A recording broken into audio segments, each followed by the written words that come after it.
네, 국제뉴스 이 시간 책임져 주시는 손재규 선임 기자 나와 계세요. 안녕하세요. 안녕하세요. 네, 우리 시각으로 어제 오전이죠. 바이든 대통령이 재선 도전 포기 이후에 처음으로 공식 석상에서 이야기를 했죠.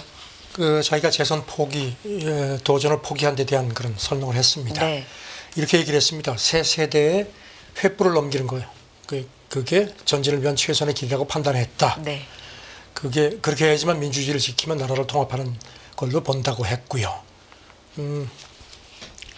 그다음에 이제 그 해리스, 자기가 이제 그 지지를 이제 선언을 했는데 경험 있고 터프함에 유능하다. 이제 선택은 국민 여러분에게 달려 있다. 이렇게 강조를 했습니다. 네. 그리고 이제 공화당 일각에서 아예 대통령직도 물러나라고 요구를 하는 데 대해서 앞으로 남은 한 6개월 정도 직무에 충실하겠다. 열심히 일하는 미국 가정을 위해서 그 비용을 계속 낮추고 경제도 계속 성장시키겠다. 네. 개인의 자유하고 시민 권리를 계속 수호하겠다고 다짐을 했습니다. 네.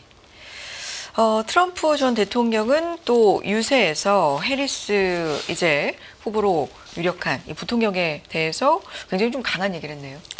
네. 이렇게 아주 강하게 비판을 했습니다. 네. 해리스가 낙태를 지지함으로써 영아를 처형한다. 그래서 미국을 파괴하는 급진 좌파 미치광이다. 이런 아주 막말을 했습니다. 네. 그리고 또 폭스뉴스하고 회견을 했는데요. 해리스가 이번 대선을 검사대 그 중범죄 구조로 이제 가려가는 데서 이제 진행자가 물어보니까 역겹다. 나는 친절해주고 싶은데 정말 쓰레기들을 상대하고 있다. 아주 본성이 나온 것 같습니다. 네. 여기 대해서 외신들은 이제 그동안에는 트럼프가 자기보다 3살 위인 바이든을 계속 이제 나이 많다, 쇠퇴, 노쇠했다고 몰아붙였는데 이제는 거꾸로 해리스는 59살이죠. 그래서 자기가 고령으로 몰리는 역공을 당하는 처지가 됐다고 그렇게 분석을 했습니다. 네. 뭔가 좀 내놓을 것 같습니다. 러시아 국제뉴스 전문 통신 스푸트니크가 오늘 새벽에 전한 걸 보니까요. 트럼프 캠프가 오는 9월 3일쯤 트럼프가 이제 자기 홍보 책자 세이브 아메리카라는 걸 내놓은 게 있는데요. 그거를 업데이트하는 버전을 내놓을 계획이라는 겁니다. 네. 그래서 이제 트럼프 일기 때 이런 업적을 이뤘다는 걸 이제 담고 있는데 포인트는 이거 같습니다. 보면은 지난번에 그 AP가 찍은 사진 있죠. 그 피격 직후에 네. 주먹 불끈 쥔 그 사진으로 그 책 표지를 도배를 할 것 같다는 겁니다. 정말 강력한 인상을 남긴 사진이긴 한데 그걸로 도배가. 네. 그리고 이제 그 해리스하고 트럼프 그 지지율 추이가 네. 좀 궁금한 분들이 계실 건데요. 방금 나온 걸 보니까 뉴욕 타임즈하고 시에나 대학이 조사한 건데요. 트럼프가 48%, 해리스가 47%. 그러니까 오차 범위가 3.3% 포인트니까 거의 같습니다. 저는 해리스가 지금 계속 아주 바짝 추격하거나 심지어는 이렇게 리드하기도 하고 하는 그런 추이가 지금 이어지는 걸로 나타났습니다. 네. 확실히 해리스 부통령 쪽으로 이 후보 결정이 거의 되고 나서 좀 많이 이 지지율이 좀 전하는 것 같아요. 트럼프 캠프 쪽에서는 이제 네. 허니문 효과라고 하는데 그 허니문 효과치고는 좀 상당히 그 추이가 강한 걸로 보입니다. 네. 알겠습니다. 다음 얘기 이어가 보겠습니다. G20 재무장관 또 중앙은행장들이 슈퍼리츠 과세에 합의하지 못했다 이런 소식 전해졌네요. 오는 11월에 이제 그 G20 정상회담 앞두고 이제 재무장관하고 중앙은행장들이 그 리우데자네이루에서 만났습니다. 올해 네. 의장국이 브라질이죠. 네. 그래서 지금 현지 시간으로 금요일 날 이제 회의 결과를 공동 성명으로 이제 발표를 할 모양인데 이제 그 로이터가 그 초안을 입수를 했는데 그 가장 큰 관심이 이제 이른바 억만장자세. 근데 합의가 안 되는 걸로 그렇게 돼 있고 들리는 얘기는 아예 의제에 포함되지도 않았다는 겁니다.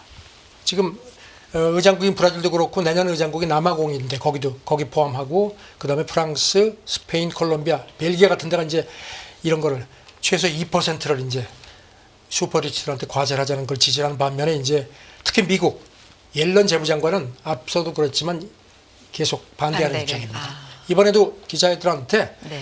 과세가 전 세계적으로 매우 조율하기 어려운 정책 사안이다. 그러면서 억만장자세 도입에 반대한다는 입장을 거듭 밝혔습니다. 그러면서 그거보다는 공정한 과세라든가 집행에 더 초점을 맞추는 게 필요하다. 이렇게 얘기를 했습니다. 네. 미국이 반대를 했고 옐런 장관의 언급도 전해주셨고 독일 쪽 얘기도 있다고요. 예, 독일도 그렇게 뭐 찬성하지 않는 입장인 건 모양인데 이제 독일 쪽 얘기는 아까 말씀드린 대로 이번 그 재무장관 회담에서 아예 의제에 포함되지도 않았다는 겁니다.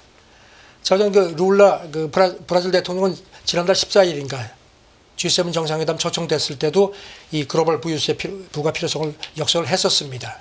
지금 보면은 최소 2% 정도를 거두면은 그러니까 이제 순자산이 10억 달러, 우리 돈으로 한 1조 한 4천억 원 정도 가진 사람들한테 이제 2%를 거두면 연간 한 우리 돈으로 346조 원 정도를 확보할 수 있다는 그런 얘기인데요. 지금 뭐 쉽지가 않습니다. 이런 가운데 그 국제구호기구 옥스팜이 네. 이번 그 재무장관 회담 앞두고 보고서를 낸 게 있는데요. 지난 10년간 전 세계 슈퍼리치, 그러니까 재산을 불린 액수가 42조 달러, 우리 돈으로 5경 8,200조 원 정도다. 그러니까 이렇게 계속 나누면 안 된다. 그러니까 한 8% 정도 거둬라. 그럼 이제 지금 현재 이 사람들이 부과받고 있는 세율이 0.5%밖에 안 된다는 겁니다. 네. 그런데 뭐 이게 지금 미국이 완강히 반대를 하기 때문에 순탄치가 않습니다. 네, 쉽지는 않은 상황으로 네. 보이네요.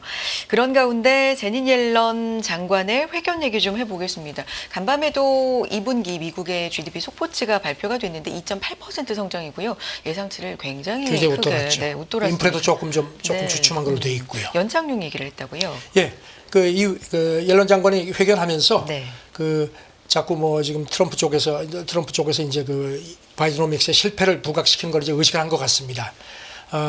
이번 이렇게 바이든 행정부가 미국 경제를 괄목할 만하게 회복시켰다. 이게 지금 갓 발표된 그 GDP 실적하고 인플레가 뒷받침한다고 강조를 했습니다. 네.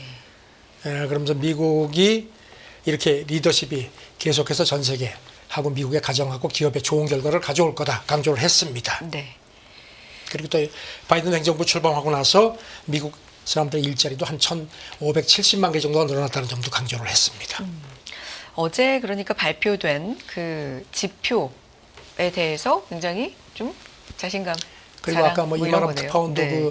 그 트럼프가 강달러 불만 네. 표시한데서 옐런 장관이 지금 이거는 시장 환율대로 가는 거다. 그러면서 조금 약간 공부 좀 해라 하는 식의 그런 뉘앙스로 좀 네. 질타를 한 걸로 보입니다. 알겠습니다. 다음 얘기 좀 해볼까요? 레리 서머스 굉장히 유명한 경제학자죠.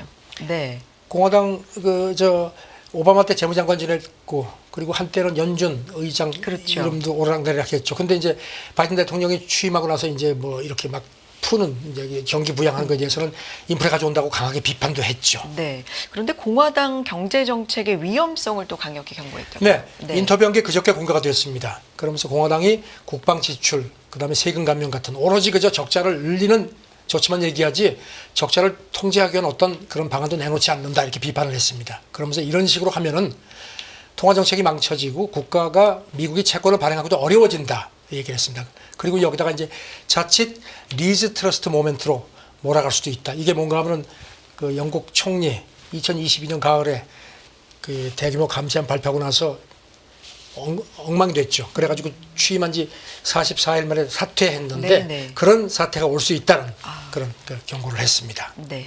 그러면서 뭐 미국 정치권이 전반적으로 재정 적자 위험을 과소평가하는데 특히 공화당이 더 그렇다.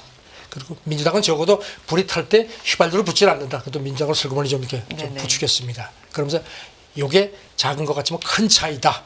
그러니까 이제 바이든 이 민주당을 찍으라는 그런 좀 지적을 한 겁니다. 네. 한때 연준 의장 후보로도 거론이 됐던 그렇습니다. 네, 레리 서머스의 또 공화당 경제 정책에 대한 비판, 위험성에 대한 이야기였고요. 다음 얘기는요. 민주당이 해리스를 대체 후보로 내세워서는 대선에 승리할 수 없다고 판단한다? 누가 판단한다? 오바마 전 오바마가. 대통령이. 이게 이제 뉴욕 포스트, 이게 타블로이드 매체인데요. 네. 이가 이제 그저께 소통을 이용해서 이렇게 전했는데요. 지금 아시다시피 펠로시도 처음에는 주춤하다가 이제 돌아섰고 이제 완전히 해리스를 다 미는 상황인데 오바마만 아직까지 그 해리스를 지지한다는 그런 그 입장을 공개적으로 얘기가. 표명한 적이 네. 없거든요. 이거를 이제 뉴욕 포스트가 소통을 이용해서 네. 오바마는 해리스 가지고는 이길 수 없다고 여전히 생각을 한다는 식으로 전했습니다. 네. 그리고 또 바이든이 사퇴 표명, 의사 표명하고 나서 바로 해리스 지지를 한 거에 대해서 오바마가 상당히 좀 충격을 받았다는 그런 그 소식도 나왔다는 겁니다. 그리고 오바마는 사실 그 해리스 말고 우주 비행사 출신인 마크 켈리 상원의원, 이 사람은 이제 애리조나 출신 민주당 상원의원인데 이 사람을 염두에 뒀었다. 이게 또 덧붙였습니다. 네. 근데 오바마 이 전 대통령이 해리스의 무능함을 잘 안다 뭐 이런 주장도 있어요. 예, 네. 그 해리스가 이제 그 특히 이제 국경 문제 같은 것도 이제 자기가 이제 전담을 했는데 한 번도 그 국경에 가본 적도 없고 거기에 대해서 뭐 별로 이렇게 신통한 방안을 내놓지 않았다는 겁니다. 그래서 오바마가 이제 트럼프는 워낙 말빨이 세고 하니까 지난번에 그 바이든하고의 그 첫 TV 토론에서도 이제 완승을 했는데 그래서 해리스하고 트럼프가 토론을 하게 되면 해리스가 밀릴 거다. 그걸 또 걱정을 한다는 겁니다. 그래서 오바마는 해리스가 조금 좀 능력이 없는 걸로 본다는 겁니다. 그런데 이제 여기에 대해서 이 뉴욕 포스트가 루퍼트 머덕 소유 그 소유거든요. 그래서 대표적인 미국의 그 타블로이드 황색 언론으로 이제 봤습니다. 물론 뭐 정치 기사도 전하지만 무슨 이런 그 가십 기사 같은 걸 많이 전했거든요. 그리고 또 우파 성향도 있다는 지적입니다. 그래서 네. 그리고 아시다시피 뉴욕 포스트가 그 트럼프 피격 직후에 그 용의자가 중국계라고 했다가 바로 정정한 적이 있죠. 그래서 이제 백악관이 맞아요. 이 뉴욕 포스트 네. 보도에 대해서 기자들이 물어보니까 우리는 뉴욕 포스트 자체 코멘트 아예 안 하겠다. 아주 무시를 하는 그런 입장을 취했습니다. 알겠습니다. 머독 얘기 잠깐 해주셨는데 그 얘기 좀 이어가 볼까요? 뉴욕타임스 보도인데 머독이 새 자녀와 법적 다툼을 한다는 소식이 있습니다. 이거 어떤 머독이 올해 스토리입니까? 93세죠. 네. 93살인데 자녀가 넷이 있습니다. 그리고 이제 그래서 이제 2018년인가 그동안 이제 그런 머독이 이제 워낙 이제 고령이니까 머독 이후에 누가 이제 이 미디어 제국을 이제 운영할지에 관심이 많았는데 장남을 후계 구도로 정하는 했거든요. 그래서 나머지 이제 세 자녀가 있고 그런데 이제 가족 신탁이라는 걸 만들었습니다. 그래가지고 자기가 죽은 후에도 자녀 넷이 똑같이 운영을 하도록 그렇게 해놨는데 얼마 전에 이거를 좀 번복을 하기로 마음을 먹고 그것 때문에 지금 그 가족 간에 지금 분쟁이 생겼다는 겁니다. 그래서 재판이 오는 9월쯤 시작될 거라는 게 뉴욕타임스 보도인데요. 네. 뭔가 하면은 머독은 이제 큰아들 라클란 이제 큰아들은 상당히 보수 성향이고 나머지 셋은 딸을 포함해서 거기 비하면 상당히 중도라든지는 조금 좀 훨씬 좀 진보적인 성향을 띠고 있는데 머독 생각이 이제 뉴욕타임스 보도가 네. 이제 그 재판 문서를 입수를 했는데 재판 이제 거기 보면은 큰아들한테 주는 게 낫겠다. 왜냐하면 큰아들이 확실한 그 보수 논조를 갖고 있기 때문에 보수적인 기조를 갖고 있기 때문에 그러니까 권한을 그래야지 네. 자기가 그동안에 쭉 키워온 그 미디어 제국이 그 논조를 유지할 네. 거로 생각을 한다는 겁니다. 그래서 이제 이게 문제가 돼가지고 재판이 이제 벌어지게 됐고 장남은 이제 아버지 편이고 나머지 셋이 해가지고 이제 변호인단까지 구성을 했다는 겁니다. 아시다시피 지금 이 머독의 미디어 제국은 뭐 엄청난 그 매체들이 많죠. 폭스뉴스, 그다음에 월스트리트저널, 말씀드린 뉴욕 포스트 다 여기 들어가 있죠. 네. 그래서 그런 상황인데 이제 재판이 9월이 되니까 이게 이제 이것도 이제 굉장히 큰 관심거리가 아닐 수 없습니다. 그러니까 이 어떤 분쟁의 중심에도 정치적인 이야기, 정치적 성향 뭐 이런 게 있는 거네요. 뉴욕타임스 분석은 네. 가족 다툼의 근본적 배경은 정치와 권력이다. 그래서 머독이 근 25년 전에 이제 가족 신탁을 해놓고 나서 이제 그러고 나서 장남도 그렇고 이렇게 나머지 가족 간에도 이제 정치적인 그런 굴곡이 훨씬 더 간격이 더 커졌다는 겁니다. 네. 그래서 지금 이게 그 폭스뉴스가 이제 특히 최근에 더 많이 오른쪽으로 가면서 나머지 세 자녀가 상당히 불편해졌다. 그래서 이제 그것 때문에 이런 법정 다툼까지 갔다는 게 뉴욕타임스 보도입니다. 알겠습니다. 자, 다음 얘기 좀 해볼까요? 네타냐후가 어제 미국 의회 연설을 통해서 이제 전쟁 완주를 위해서 무기 지원을 해달라 그런 촉구를 했는데 이게 걸림돌에 곳곳에서 봉착을 했다 이런 얘기가 있네요. 우선 네타냐후가 연설하는 동안에 미국 의사당 바깥에서 몇천 명이 모여가지고 막 네. 시위를 하면서 네. 가자 휴전 촉구하고 그리고 또 그 와중에 성조기를 태웠습니다. 그래가지고 경찰이 막 최루탄까지 쏘고 막 이제 진압을 했고요. 그래서 지금 그 팔레스타인 지지자들이 네타냐후가 이거 워터게이트 호텔에 묵는데 여기가 옛날에 그 닉슨 그 워터게이트 사건 때문에 유명하죠. 거기다 막 그냥 무슨 뭐 벌레 막 구더기까지 풀었다는 겁니다. 그래가지고 그것 때문에 막 온통 그냥 뭐 소동이 벌어지기도 했답니다. 그리고 또 이제 해리스가 부통령이니까 상원 의장직이기 때문에 이제 이렇게 외교 그 각국 정상들이 와서 연설을 하게 되면 이제 거기 지켜야 되는데 그리고 네. 이제 그걸 진행해야 되는데 캠페인 일정 때문에 바쁘다고 안 갔다는 겁니다. 이것도 사실 보이콧한 거다. 말고 민주당 의원 한 50여 명도 네타냐후가 연설하는데 들어가지 않았답니다. 네. 그리고 일부 민주당 의원은 뭐 전범 이런 네, 그렇게 문구가 해서 이렇게 뭐 손편말까지 손팻말. 들고 그랬다고 합니다. 네. 사실은 뭐 예의는 아닌 거죠. 해리스 부통령은 성조기 소각을 뭐 비판하는 얘기를 바로 했다고요. 공화당 쪽에서 네. 이제 그거 가지고 즉각 시비를 걸 조짐을 보이니까 바로 성명을 냈습니다. 그러면서 성조기 소각은 어떤 경우에도 안 된다. 미국의 가장 높은 이상하고 약속을 상징하는 성조기를 그렇게 모독하면 안 된다 하고 평화적 시비권은 지지하지만 반유태주의 이런 거는 결코 폭력은 용납할 수 없다. 이렇게 해서 딱 그냥 미리 그냥 선을 그었습니다. 네. 알겠습니다. 다음 얘기 좀 해볼까요? 테슬라가 최근에 뭐 주가 급락도 있었고 실적 발표 이후에 머스크의 뭐 컨퍼런스 콜에서 여러 가지 언급 이런 것들이 시장이 좀 주목을 많이 받고 있는데 머스크의 정치 성향, 테슬라 실적의 위협이다 이런 분석인데요. 미국 자동차 산업 리서치 업체 에즈먼스 쪽에 네. 그 분석이 나왔는데요. 이 올해 전기차가 미국에서 특히 그 정치적인 논쟁을 불러일으키고 있다고 지적하면서 이렇게 지적을 했습니다. 그 테슬라가 그 머스크가 친트럼프 성향을 강하게 보이는 게 회사 실적을 위협할 수 있다는 이렇게 분석을 했습니다. 그러면서 이제 그 여론조사에서 민주당 지지자의 한 55%가 전기차를 상당히 좋아하는 반면에 전기차가 실제하는 비율은 이제 5%는 반이고, 하지만 공화당은 전기차 난 별로다 하는 게 한 39%로 완전히 엇갈렸다는 겁니다. 그래서 머스크가 트럼프를 대놓고 지지하는 게 전기차를 사려고 하는 그런 특히 민주당 성향 소비자들한테는 악재라는 겁니다. 네. 그래서 이게 앞으로 가뜩이나 지금 테슬라가 글로벌 경쟁력도 지금 좀 옛날 같지 않고 상대적으로 이제 우려가 제품 있죠. 라인도 좀 이렇게 네. 노후화되어 있는데 이게 또 다른 악재가 될 수 있다. 그렇게 지적을 했습니다. 알겠습니다. 다음 얘기는요.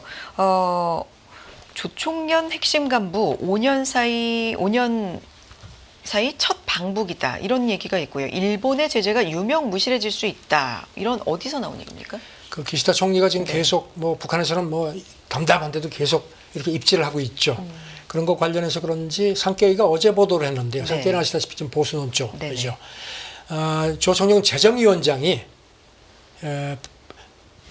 중국 통해서 북한에 들어갔다는 겁니다. 한 8월 네. 초까지 북한에 있는 모양인데 조총영의 국장급 이상이 북한에 간 게 한 5년 만에 처음이라는 겁니다. 아시다시피 일본은 지금 독자 제재도 하거든요. 그래서 2006년부터 이렇게 해서 조총영 간부들이 북한 왕들도 막아왔는데, 물론 이번에 간 그 재정위원장은 제재 대상은 아니라고 합니다. 이번에 가면 이제 산케이는 최근에 이제 북한이 그 한국에 대한 제재가 훨씬 더 강해졌고, 네. 그래서 적대적인 그런 언사를 많이 하는 상황에서 북한이 조총련에 뭔가 새로운 지침을 주지 않겠느냐 이렇게 관측을 했습니다. 근데 사실 북한이 이렇게 남북에 대해서 어떤 평화적인 통일 얘기를 하다가 이렇게 돌아선 거에 대해서 제1동포 사회 특히 북한 계열 사회가 상당히 지금 동요하는 부분도 있다는 겁니다. 마이니치 보도도 있는데 이건 뭡니까? 그 김정은 위원장이 네. 그 조총련 계열의 일본 조선대학 4학년 학생 한 140명 정도를 방북으로 초청을 했는데요. 이렇게 되니까 이제 8월부터 11월까지 순차적으로 가서 이제 한 달씩 있는데 비행기에 뭐 화물도 공짜로 실 수 있게 해서 그런 배려를 한다는 겁니다. 네. 그런데 이제 이렇게 자꾸 이렇게 왔다 갔다 하는 게 지금 일본이 북한을 제재하고 있는 상황인데 이게 조금 이런 제재 좀 올가미를 좀 느슨하게 하지 않을까 하는 그런 우려도 나온다는 겁니다. 알겠습니다. 국제뉴스 전해주셨고요. 여기까지 듣겠습니다. 선재기 선임기자 함께했습니다. 말씀 고맙습니다. 네, 감사합니다. 끝나지 않은 여정, 변화의 물결소. 우리의 질문은 계속될 것입니다. 거대한 역사로 읽는 인간의 욕망과 부의 흐름. 새로운 부의 미래를 알려드립니다. 자본주의의 적은 자본주의.